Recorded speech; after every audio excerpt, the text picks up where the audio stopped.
America's backyard, at least 40 people found murdered in Mexico in the last 24 hours. More than half have been gunned down at a nightclub in the northern city of Monterrey, many of them execution style, hands tied behind their backs. Heavily armed members of the Zetas drug cartel killing customers and workers. Now, hours earlier, 11 were found shot to death outside of Mexico City. 10 decapitated bodies found in the trunk of a car in central Mexico. Jayson Ahern is the former acting commissioner of U.S. Customs and Border Protection. Jayson, good morning to you. Good morning, Bill. Tell me and our audience why this is such a critical U.S. national security issue. Well, it shows that a lot of the violence still is remaining in Mexico, but I think we cannot be too unrelenting as far as moving forward with making sure that we do not have what is referred to frequently as a spillover violence in the United States. I think secondly, as we focus into the 2012 timeframe, there's going to be elections in Mexico and also here in the United States, and we need to make sure as far as the vigilance against this criminal activity remains over the next 12 months. Well, the Zetas, how fierce are they? I mean, are they the dominant cartel in Mexico today?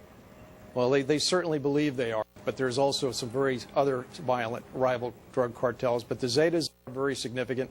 They were trained oftentimes by special forces in the military in Mexico and also some additional training here in the United States before they actually formed their own criminal organization, which initially was founded around protection for drug organizations. So they've actually transitioned into leadership positions of the Zetas. Well, I mean, the execution-style murders we're talking about here, it makes your stomach turn.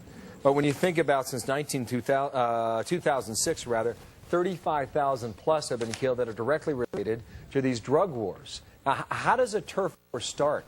Does one cartel think, I want to get this supply line all of ours, and then one other group intercedes with that, and that's where we get the friction? Is that how it happens? Well, I think there's a combination of many different events that are occurring. I think that 35,000 number is a UN number. Some will actually say that number is closer to 40,000 as you take a look going back to the 2006 timeframe. But I think it begins with a lot of the turf wars, where the cartels are fighting for the different plazas, as they're referred to in Mexico, for the transportation of the drugs and the money, both coming into the United States and coming from the United States back to go ahead and replenish the sources. However, these fights also start to go ahead and get exacerbated when the military and the Mexican police take, under the president's direction in Mexico, strong aggressive actions to take the fight to the cartels. And then thirdly, there's also, the innocent bystander consequences, the unintended consequences of some of this criminal activity as well. It's something you can't ignore, and it's very interesting to bring up the point that there are elections in Mexico next year, which, as we know, will be something that we will watch here very closely. Jayson Ahern, thank you for coming in today out of Washington. Thank you, Bill.